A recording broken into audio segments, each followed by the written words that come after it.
Novel Dua Bunga Setangkai karya Jawica, episode 114. Masalah pada Kansa. Setelah seminggu Hanafi pulang dari rumah sakit. Dirinya masih harus istirahat total di rumahnya, ditemani oleh seorang perawat selama 24 jam di rumahnya, juga Dr. Arya yang selalu datang berkunjung sehari sekali untuk mengecek kesehatan Hanafi. Hanafi seakan tak memiliki semangat lagi untuk memulai harinya, apalagi setelah Insa menghilang lagi dari rumah sewanya. Ia tak bisa lagi menemui Insa. Hanafi berusaha mencari dan terus mencari. Dia juga menyuruh seorang untuk datang menemui Pras untuk menanyakan keberadaan Insa, dan sudah bisa ditebak, tentu Pras tak akan dengan mudah memberitahu keberadaannya pada Hanafi. Pras tak ingin wanita yang dicintainya bertemu terus dengan mantan suaminya itu, yang nanti bisa menumbuhkan lagi benih-benih cintanya pada Hanafi. Bulan-bulan Hanafi lalui tanpa adanya semangat dalam hidupnya. Ia selalu saja merasa kesepian, hatinya hampa, pikirannya selalu melayang kemana-mana. Ia bahkan sering melamun entah apa yang ada dalam pikirannya. Tubuhnya bahkan terlihat kurus dengan rambut yang semakin panjang, yang sedikit panjang. Dulu ia sangat mementingkan penampilannya kemanapun ia pergi. Berbeda dengan kini, ia lebih tak peduli dengan tubuhnya. Penampilannya selalu terlihat acak-acakan karena tak ada lagi penyemangat dalam hidupnya. Hanya Kansa yang kadang bisa membuat dia sadar bahwa masih ada yang butuh perhatian dan kasih sayangnya. Kansa tumbuh dengan cepat. Kini dia sudah bisa tertawa saat diajak bicara, tersenyum, bahkan merespon ketika ada seorang di dekatnya. Tapi akhir-akhir ini, baby sister Mirna menangkap sesuatu perilaku yang aneh dari Kansa.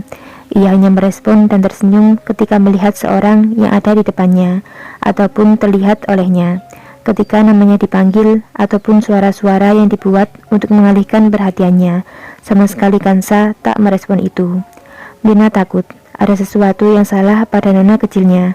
Mirna mencoba membicarakan itu pada Hanafi. Ia bicara dengan sangat perlahan, takut membuat Hanafi salah sangka padanya. Karena Mirna juga tak tahu, semenjak Insa pergi dari rumah itu, Hanafi menjadi sosok yang dipenuhi dengan amarah. Ia mudah sekali terpancing amarah, bahkan hanya dengan satu kata yang salah didengarnya bisa memicu kemarahan besar untuk semua orang di rumah. Kala itu Hanafi tengah berada di depan kamar Kansa, duduk santai di sebuah kursi. Di hadapannya terdapat sebuah laptop.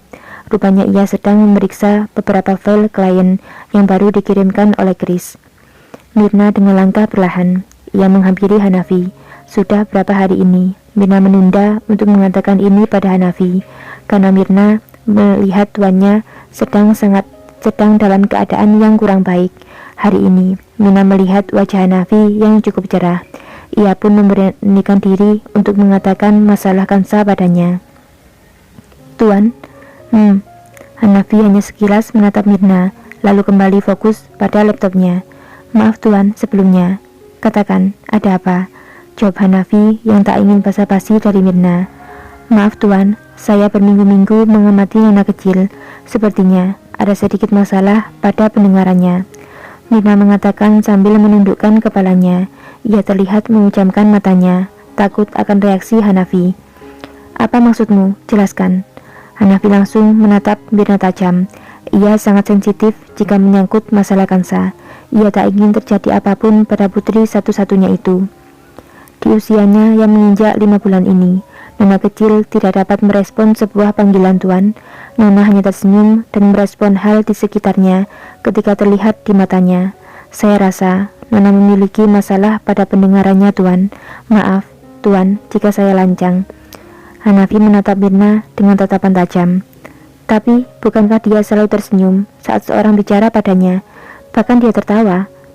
Iya Tuan, Nona merespon ketika seorang yang berbicara ada di depannya dan terlihat olehnya. Tapi jika seorang itu tak terlihat oleh Nona, Nona tak akan merespon apapun. Hanafi segera menaruh laptop di atas meja. Ia pun masuk ke kamar Kansa dengan wajah penuh khawatir. Hanafi berdiri di dekat box bayi Kansa. Kansa sedang dalam posisi miring bermain boneka kecil di kedua tangannya. Sesuai penuturan Mirna, Hanafi mencoba memanggil Kansa dari arah belakang. Sayang, Kansa, Kansa, ini ayah nak, Kansa. Dan benar saja, apa yang dikatakan Mirna. Kansa sama sekali tak merespon panggilannya. Ia masih di posisi yang sama, bermain boneka. Saat itu juga, Hanafi melihat wajah Kansa.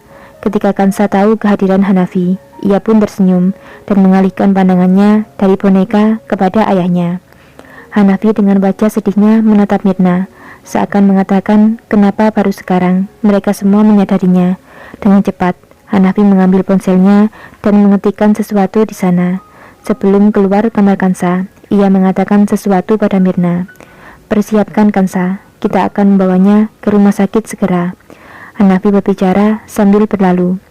Hanafi juga terdengar menelpon Pak Tono untuk menyiapkan mobil untuk ia gunakan ke rumah sakit.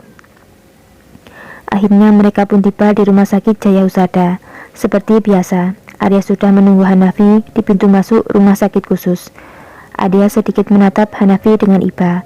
Sahabat sekaligus tuan mudanya ini sangat terlihat kacau akhir-akhir ini, tepatnya setelah perceraiannya dengan Insa. Hanafi seperti tak memiliki lagi semangat untuk hidup.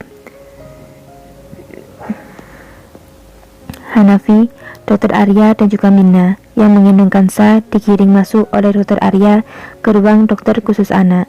Mirna mengatakan permasalahan yang dialami Kansa, dan dokter pun mulai memeriksa dan mulai melakukan beberapa tes pendengaran untuknya.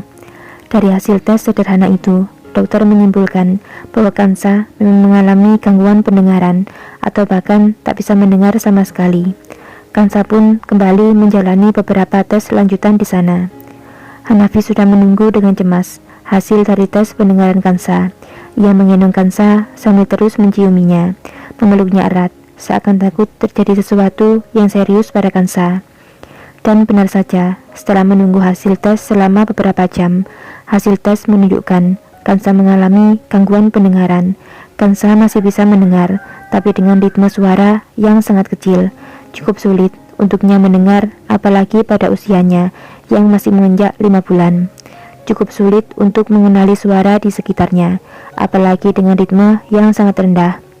Dokter juga menyimpulkan bahwa masalah pendengaran Kansa murni bawaan lahir. Dari situ, Dr. Arya yang mendengarnya pun cukup terkejut.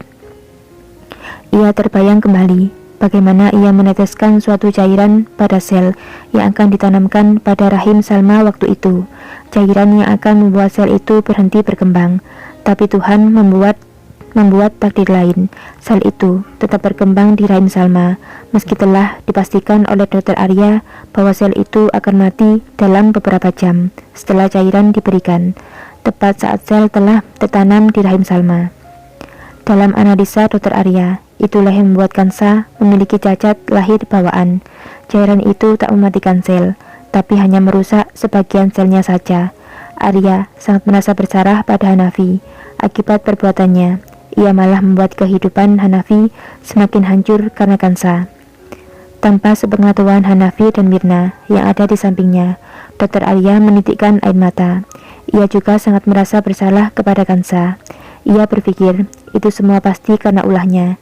Jika saja waktu itu dia tidak mencoba membunuh sel itu dan memberi cairan mematikan itu, pasti sekarang Kansa akan tumbuh menjadi anak yang sehat. Dr. Arya merasa sudah merusak hidup Kansa, yang bahkan tak tahu apa-apa tentang hal yang terjadi.